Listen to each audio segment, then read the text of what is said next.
I recognized her the moment she walked through the glass doors of my office, though 10 years had carved subtle changes into her face. Emily Carter.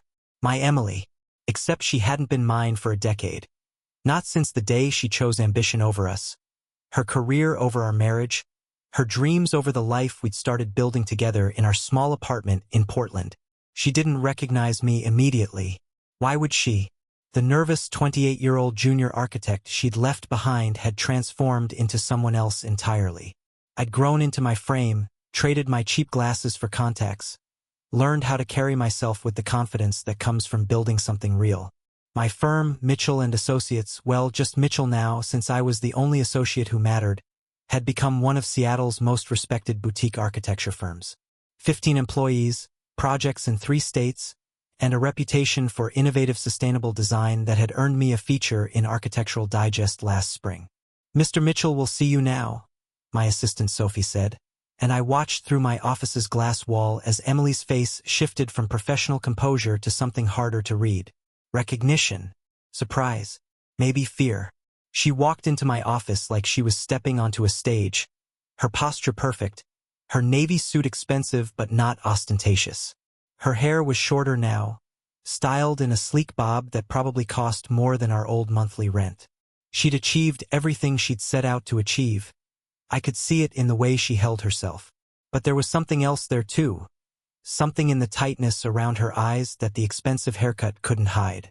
"Jason," she said, and my name in her mouth after all these years felt like a stone dropping into still water. "Emily." I gestured to the chair across from my desk. "Please sit down." She sat, crossed her legs, placed her portfolio on her lap with practiced precision.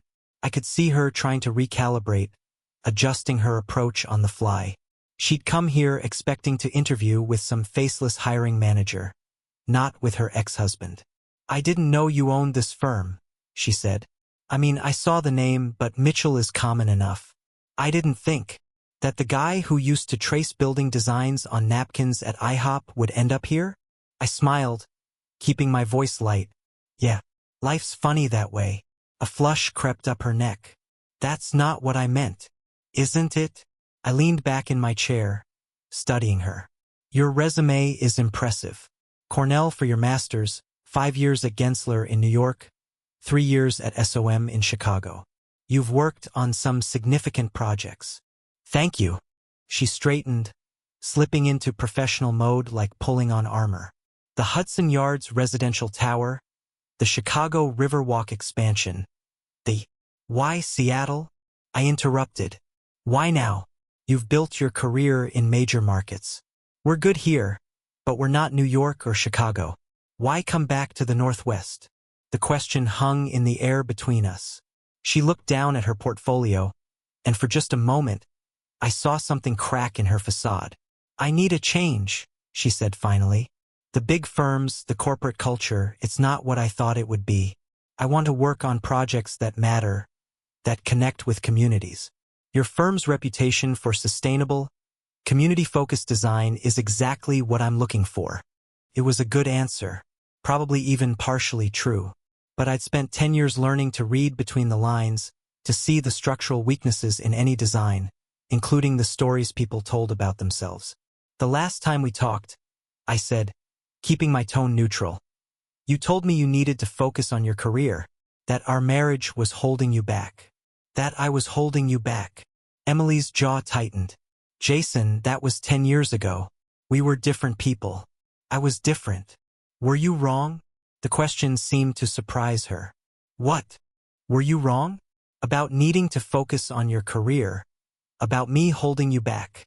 I leaned forward, genuinely curious. "Because looking at your resume, it seems like leaving was the right call for you professionally. You achieved everything you set out to achieve." She stared at me for a long moment. "Is this still a job interview? Or is this something else? Can't it be both?" Sophie knocked on the glass door, saving Emily from having to answer.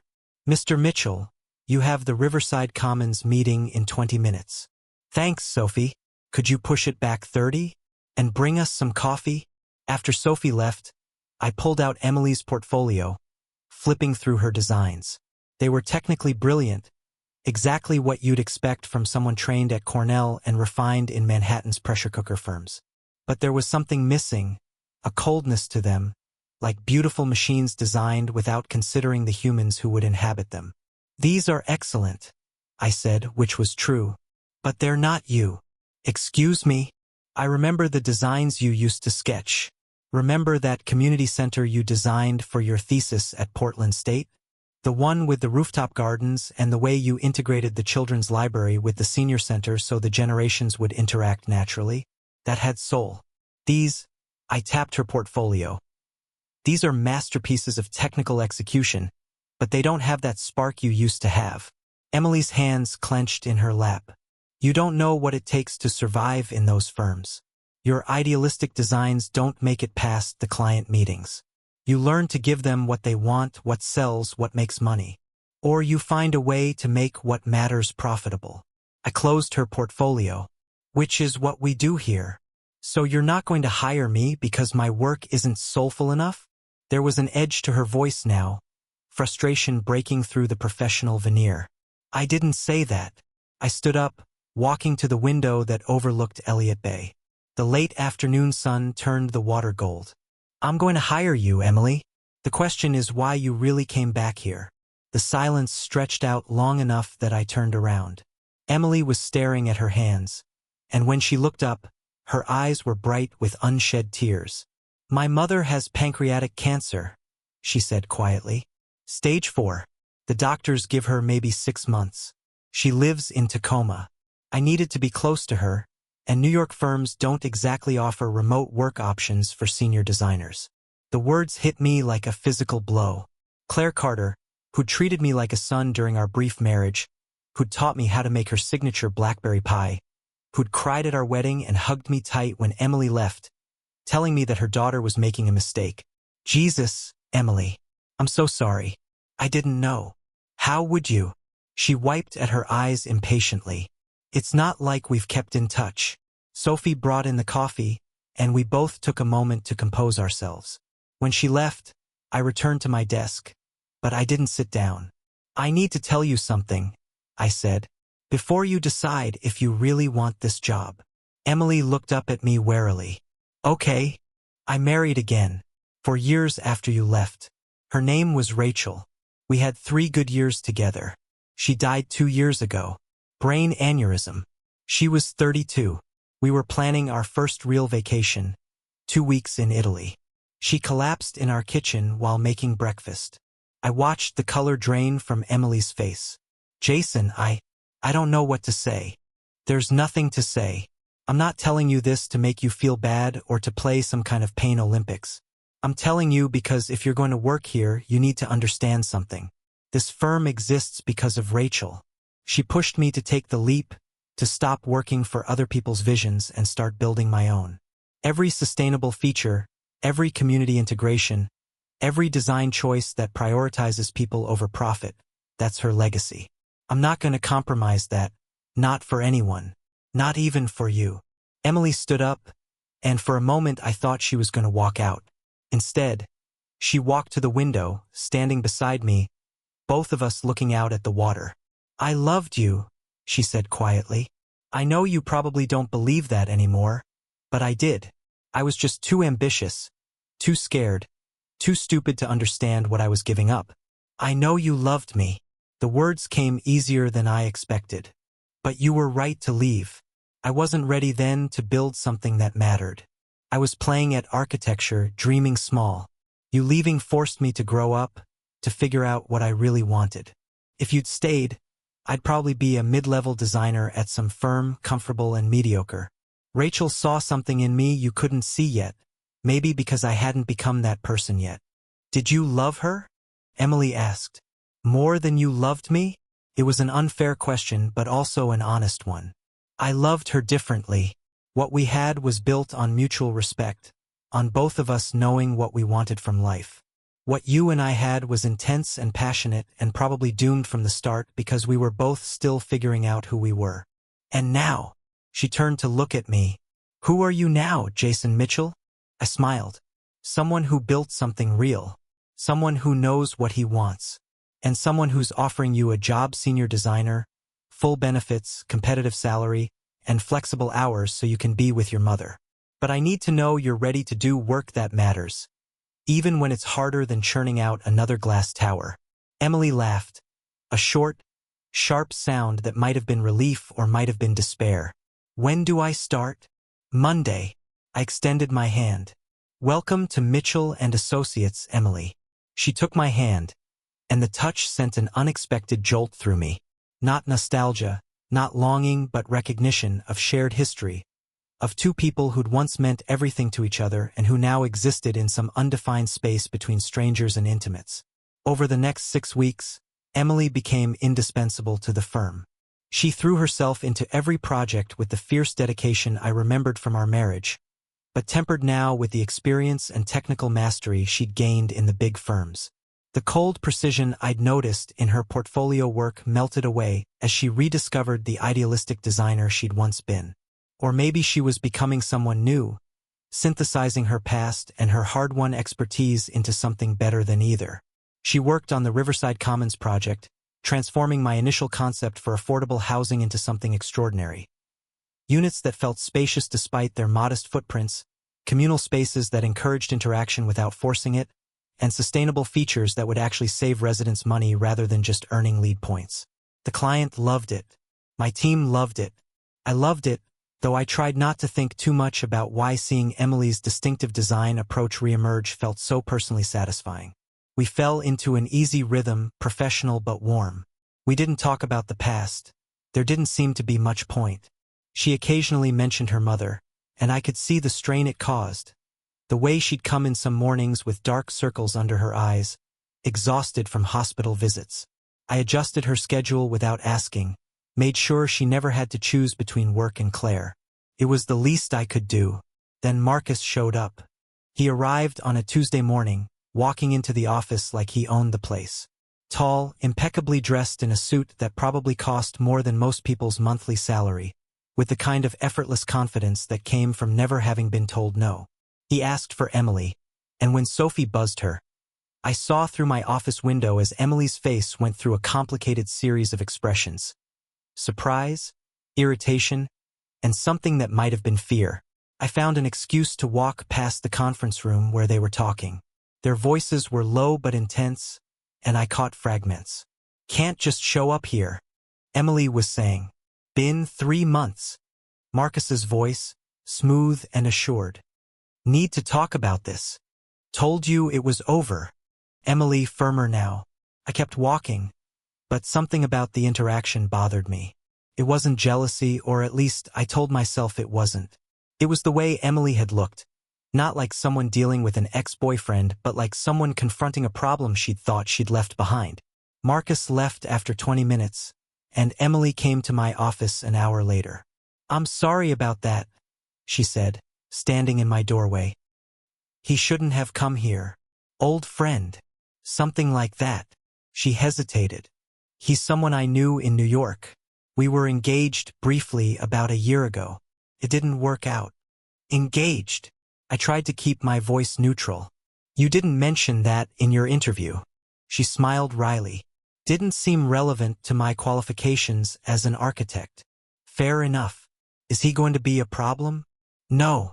But she said it too quickly, too definitively. "It's handled." Except it wasn't handled. Marcus showed up again 2 days later, and this time I heard them arguing through the conference room walls. My project manager, Derek, raised his eyebrows at me. "Want me to kick him out?" Derek was ex-military, 6'4", and had a protective streak toward the firm that bordered on territorial. "Not yet. Let's see how it plays out." But when I heard glass breaking, I was through the door before Derek could react. Marcus had knocked over a water pitcher, and Emily was backed against the wall, her face pale but defiant. "I think you should leave," I said calmly, positioning myself between them. Marcus looked at me like I was a minor inconvenience. "This is a private conversation. Not in my office, it's not. Emily, do you want him here?" "No," she said quietly. "Then we're done." I nodded to Derek, who'd appeared behind me. "Derek will show you out." Marcus looked like he might argue, but something in my expression, or maybe Derek's, convinced him otherwise. He left, but not before turning to Emily one last time. "This isn't over, Em. You know it's not." After he was gone, I closed the conference room door and turned to Emily. She was shaking, her carefully maintained composure finally cracking. "You want to tell me what that was about?" I asked gently. She sank into a chair. "It's complicated. I've got time." Emily laughed, but there was no humor in it. "Remember how I said my work in New York was technically brilliant but soulless? There was a reason for that. Marcus is a partner at the firm where I worked. He was my mentor at first, then more. He's brilliant, Jason. Genuinely brilliant. But he's also ruthless. He saw potential in me, molded me into his image of what an architect should be. By the time I realized what he was doing, I'd lost myself completely. And the engagement was his idea. Everything was his idea. What projects I worked on, where we lived, what we ate for dinner. He made me better, technically, but he also made me into someone I didn't recognize. Someone who designed buildings without souls because she'd lost her own. I sat down across from her. "So you left him?" I tried. "But Marcus doesn't let go easily. He sees me as his creation, his investment. When my mother got sick and I told him I was moving to Seattle, he was furious. Said I was throwing away my career, wasting my potential. He thinks if he just keeps pushing, I'll come back to New York and to him." "Will you?" Emily looked at me steadily. "Would I have taken this job if I was planning to go back?" It was a good point, but something still didn't add up. "Emily, why didn't you tell me this before? About Marcus, about how bad it was." She stood up, walking to the window, the same spot where we'd stood during her interview. "Because I was ashamed. Because for years I told myself I'd made the right choice leaving you, that I'd chosen the path that led to success and fulfillment. Admitting that I'd traded one mistake for a worse one felt like admitting that maybe you were right all along. That maybe I'd given up something real for something hollow." Before I could respond, my phone buzzed. Sophie's text was terse. "Claire Carter in hospital. Emily's phone is off." "Emily," I said quietly, "your phone." She grabbed it from her purse, and I watched her face change as she saw the missed calls, the voicemails. She was out the door before I could say anything, and I was right behind her. "I'm driving," I said, taking her keys when her hands shook too badly to fit them in the ignition.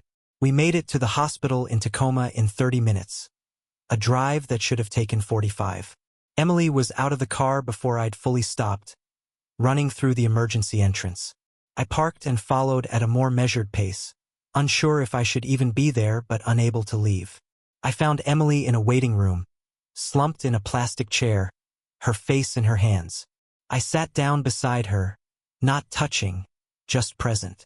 "She's stable," Emily said without looking up. "She coded earlier, but they brought her back. The doctor says it's time to start thinking about hospice care, about making her comfortable." "I'm sorry. She asked about you." Emily finally looked at me, her eyes red-rimmed. When she could talk again, she asked if I'd found you yet, if I'd apologized for being such a stubborn fool. Those were her words. "She always liked you better than she liked me." "That's not true." "It is, though." Emily smiled sadly. "She saw what I couldn't see then, that you were the kind of person who builds things that last. That you cared about people, about making things that mattered. She told me I was being an idiot when I left you, but I was too arrogant to listen." We sat in silence for a while. Hospital sounds echoed around us. Beeping machines, hushed conversations, the squeak of nurses' shoes on linoleum. "Can I see her?" I asked. Emily nodded. "She'd like that." Claire was smaller than I remembered, diminished by illness and the medical equipment surrounding her. But her eyes were the same sharp, knowing kind. She smiled when she saw me. "Jason Mitchell," she rasped. "Still breaking hearts?" "Hi, Claire." I took her hand carefully. "How are you feeling?" "Like warmed over death. But at least I got to see you one more time. You look good. Successful. Happy, maybe? Some days." "Rachel." She said the name like she'd known it all along. "Emily told me. I'm sorry for your loss." She sounded like a good woman. She was. Claire's grip on my hand tightened. "You take care of my girl, you hear? She acts tough, but she's scared. Lost. She needs someone who sees through her bullshit. Mom! Emily protested from the doorway. Hush. I'm dying. I get to say whatever I want. Claire looked back at me. Promise me. When I'm gone, she's gonna try to run again. Don't let her. I glanced at Emily, who was shaking her head, but I looked back at Claire and nodded. I promise. Claire died 3 weeks later, on a Thursday morning while Emily held her hand and I waited in the hallway, respecting their final privacy. The funeral was small. Claire had outlived most of her friends, and Emily was an only child. I gave a eulogy about a woman who'd shown me what unconditional love looked like, who'd made me feel like family even after I'd stopped being family, who'd known the secret of making perfect pie crust and had taken that secret to her grave. After the service, people filtered away until it was just Emily and me at the gravesite. The September sun was warm on our faces, incongruous with the grief settling over us like a weight. Thank you, Emily said, for being here, for everything these past few months. You don't have to thank me. I do, though. She turned to face me. You gave me a job when you had every right to slam the door in my face. You've been kind and professional and patient, and I haven't deserved any of it. Emily, let me finish. She took a deep breath. I need to tell you something. Something I should have told you weeks ago. A cold feeling settled in my stomach. Okay. The real reason I came to Seattle wasn't just my mother. Marcus had been getting more controlling, more possessive. I wanted out, but he's powerful in New York. He threatened my career, my reputation. I had evidence of some unethical practices at the firm. Nothing illegal, just unethical. Bid rigging, stolen designs, that sort of thing. I threatened to expose him if he didn't let me go. And he called my bluff. Said no one would believe me over him, that I'd never work in architecture again if I tried to burn him. So I ran. I came here thinking I could start over, that he'd move on to the next protege. But he followed me. Emily, what are you saying? She reached into her purse and pulled out a folder, handing it to me. I'm saying I wasn't entirely honest with you. I didn't just want a job at your firm because of the work you do. I wanted protection. I thought if I was working for you, Marcus would back off. That he'd see I'd moved on and leave me alone. I opened the folder. Inside were photographs, Emily and Marcus at restaurants at her apartment building at Claire's hospital. The photos were recent, some from the last few weeks. He's been following you. Not just following. Watching. Documenting. He knows where I live, where I work, where my mother was. He's building some kind of case, I think, to prove I'm unstable or stealing designs or something. I don't know exactly what he's planning, but it's bad. Why didn't you tell me before? Because I was using you. Emily's voice rose, raw with emotion. I came here with an agenda. I needed a job, yes, and I needed to be near my mother, but I also needed a shield. I thought Marcus would respect another successful architect, that he'd see you as a peer and back off. I thought wrong. I stared at the photographs, my mind racing. These were taken from public spaces. It's creepy, but it's not illegal. I know, but there's more. She pulled out her phone, scrolling to a series of emails. He's been contacting your clients, suggesting that I'm unreliable, that I steal designs, that I'm only at your firm because we're having an affair. He's trying to ruin both our reputations. The cold feeling in my stomach turned to ice. Has he succeeded? Not yet. But Jason, the Riverside Commons project? The client called me yesterday. They're having doubts. Someone sent them anonymous information suggesting that the designs were plagiarized from a project I worked on in New York. It's not true. I can prove it, but the damage is done. They're talking about pulling out.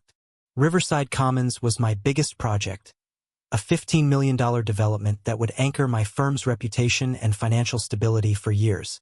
If we lost it, we'd survive, but we'd take a significant hit.